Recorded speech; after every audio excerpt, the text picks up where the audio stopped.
When you're working on solving a problem or improving a process, you want to think about actually focusing all your energy and effort on solving the actual cause of the problem, not just on all the symptoms.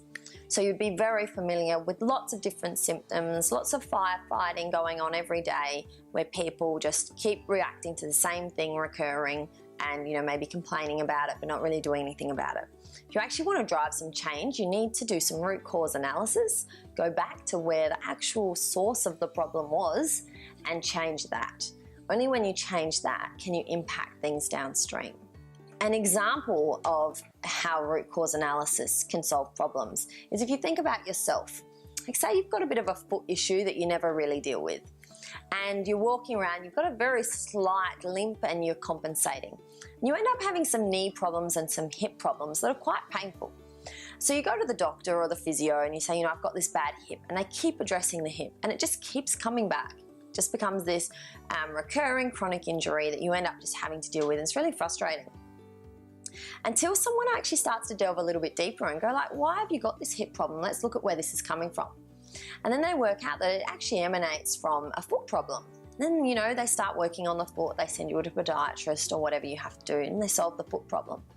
And all of a sudden then, once you've got rid of the source of the problem and you've dealt with the compensation things, you don't get the recurrence anymore. You've solved the root cause of the problem.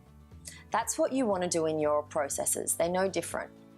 When you want to think about the root cause of your problem, you want to think about what it is that's caused this, how it's happened so that you can look at solving it, when it happened, like when in the process or when in the time period, depending on what it is, and most importantly, why it has happened. And a tool I want to talk to you about for root cause analysis is the 5 whys. The 5 whys is exactly how it sounds. You literally ask why a number of times. Each why uncovers the next layer and it reveals the next question which you've got to ask why to. Once you've asked why a number of times, sometimes it's less than 5, sometimes it's more, but be aiming to 5 at least, you start to unveil the actual cause of the problem. And that then becomes something very tangible that you can either recognize you can't solve and you've got to have a workaround, or determine how you can solve so that you stop all these recurring problems.